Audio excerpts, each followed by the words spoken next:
I would like to introduce the first speaker today. It's Anna-Karin Linder from Sweden. She's a Larp designer and radio host, and I think a lot of other things, a creative genius who has invented so many important things that we have in the Larp scene. But she's also very famous for making a radio show about the Norwegian TV series Scum, that some of you might know. However, today, Anna-Karin will talk about The Dinner Party. That is a radio show that was made using LARPing techniques and which also gives something back to those who want to LARP. So please give a hand to Anna-Karin.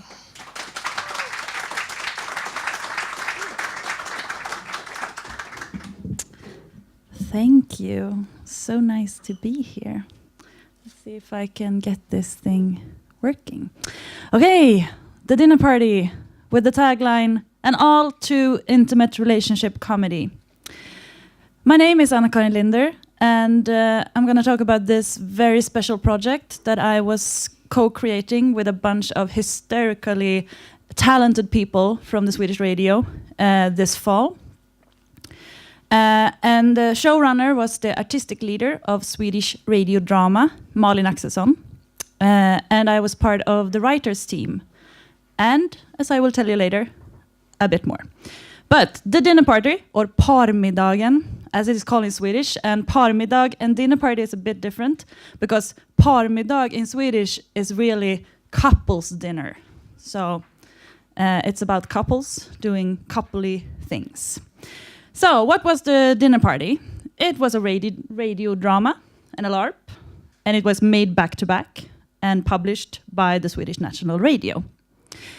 And the idea with making it also a LARP was to give the audience a chance to feel like co-creators of the story and to go in and change it, or maybe just relive it, the story that they just heard. And the radio series was 6 episodes of 30 minutes that you can find on where you listen to your podcasts in Swedish, unfortunately. So, but you who understand Swedish, I really recommend listening to it. So, okay, the story. Yeah. Hi. Could you move so much more from the? Am I too close? Yeah, it's this technical stuff. I'm just talking. So this better? Yes. Yeah. Okay, so the story of the drama is about this couple, Katrin and Maurits. They live the perfect life. They have 2 beautiful kids and are successful and have a successful 10-year marriage. In a few days, they will move to Paris for a year to let Maurits write his grand Swedish crime novel. They will invite the best friends to a last New Year's with the gang. And then everything goes to hell, basically. That's the setup for the story. Divorce, arson, and marriage proposals is mixed with quick and witty dialogue that is totally improvised. So, 6 30 minutes long episodes. A script that no one of the actors ever read, because everything is totally improvised for the actors. But the script is there because I was there writing it. But nobody but Malin actually ever saw it after it was written. And there was also from Malin very early on a strive to get it to feel real. Like when you think about radio drama, you often think about people saying very stuffy things, and it's kind of boring. And at least in Swedish, like you get this feeling of smelling of wet wool and the 70s. And Swedish radio drama have this the last years trying to move away from that. So Malin, she is searching for new methods, and we met when I was playing a role myself, actually, as a role-playing expert in a mockumentary this summer. That's called The Voice of the Dead. And then she asked me if I could come and be their LARP expert for this new thing that we were creating. She didn't really know at that time what it would be or what it could be, but she invited me for one workshop to see if we could collaborate on some. And I was, of course, extremely nervous. I was like, what do I have to teach to Swedish radio? And in the end, the collaboration was more, I came there and was like, should I be some kind of interaction expert here? But in the end, it was a truly multi-collaboration, because they taught me so much and I taught them some about LARP, and we made this thing. And this is quite a long text, but if you want to read the whole text later, I can give you the link. This is what Malin wrote about being inspired by LARP methods. Because LARP methods kind of influenced the whole process.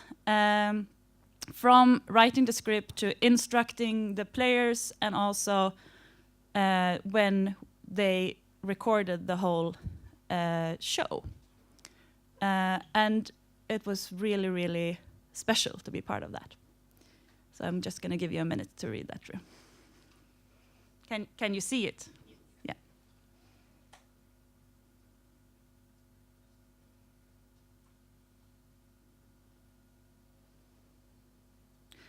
Sometimes when you're a LARPer, you take stuff for granted.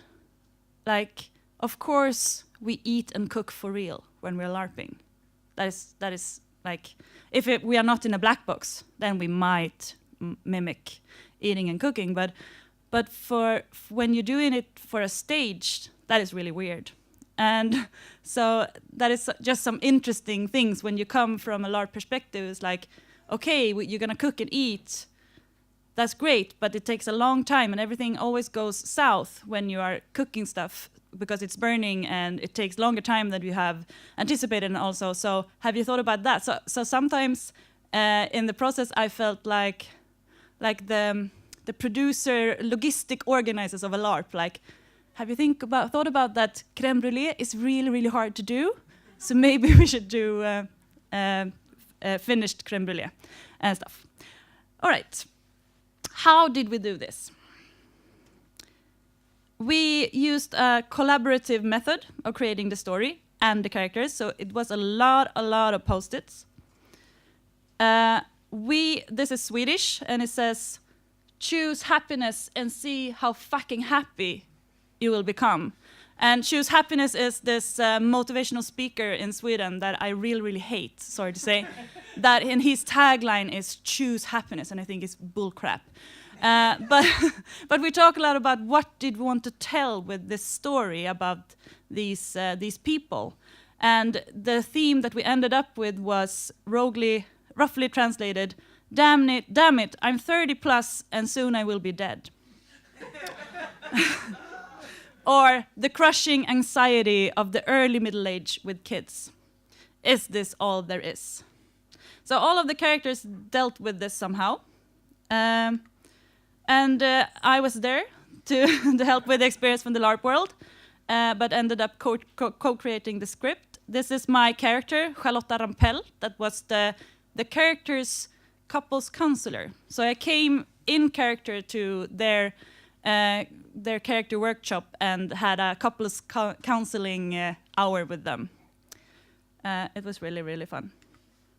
And there was also a dedicated and diversely skilled writers team, and I will go into that more and why that is so exceptional in a while. Okay, so I was there with experience from the LARP world, but I ended up co-creating the script. That was not planned, but it was like one of the most fun things I ever did. But also the producer, the social media person, and the sound technician was also part of the writers team. So all the knowledge of everybody's parts was super important for all the planning. Like, because what Molly wanted to do was like, let's put 6 actors in a room and record them for 6 hours. And then we cut it into a series. How do we do that? How is it possible with like sound? Should everybody have like mics on their shins, or should we have a sound person going like this? How do we do it? How can we tell a story that is tellable when we are just recording everything in one long giant take. Like, we want to record a LARP basically, but we want also everything to be good and a good radio drama. So everybody and their knowledge was super important for all the planning, and it was at times also deeply personal. Everybody draw from their own life, and a lot of discussion about love and sorrow and life. So I'm just gonna really quickly go through how LARP influenced the writing process and everything with this process. So we did character sheets for the characters. That was like, when you go to an average LARP, you get your character, and there is the stuff that you need to know about this character. That was what we did for the characters in the series as well.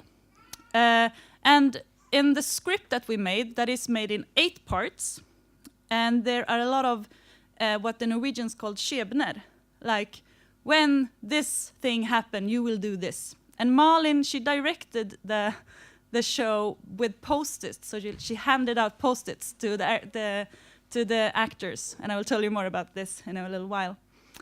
And also, we had to talk a lot about overcoming LARPish obstacles. Like, okay, we're gonna do this 6-hour take, and here in the script it says these characters are having sex. How do we get this communicated with the actors, how they're gonna do this without, like, we didn't want to tell them everything that they want to do. Like, the main couple, like, they haven't had sex for a year, and in the middle of the story, they are having really, really great sex for the first time in a long time. So we didn't want to, say, and then you're gonna have sex, to get away the improvisational feel about it. But we needed to talk about safety and methods and everything. So it's really fun. And also that everybody's creators in a way that felt, I don't know if that is common in radio and theater, but to have, like, the sound technician to give a lot of input to the story and the characters, and also me coming from the LARP world, and then we had I almost said a real writer, but Daniel Carlson is a brilliant author. So everybody was co-creating this in a way that felt very LARPish. And then we used it in the actors' preparation as well, and it was really, really fun. Like, one thing that I thought about was that all the couples would go to their first date alone. And I kind of really didn't realize that this was kind of, that you don't do that. You always have the director or some people looking when people are doing this kind of preparation stuff. So when we just let the actors go, they were kind of, what? Okay. And when they come back with a photo, a selfie from, they were LARPing their first date, 1 hour, with some instruction, of course. And they felt like they were cheating somehow, or is this allowed? And was kind of giggly and in love, and it was really, really fun. And then they met this couples counselor, me, Charlotte Rampell, that had this very confrontational method about no bullshit, let's get everything out. And then and then they could choose if this had happened for real, or if it was like, if the characters would go to a couples counselor, this is what would happen. And also, Malin had a very lot of focus on trying to let the actors go of being spot on.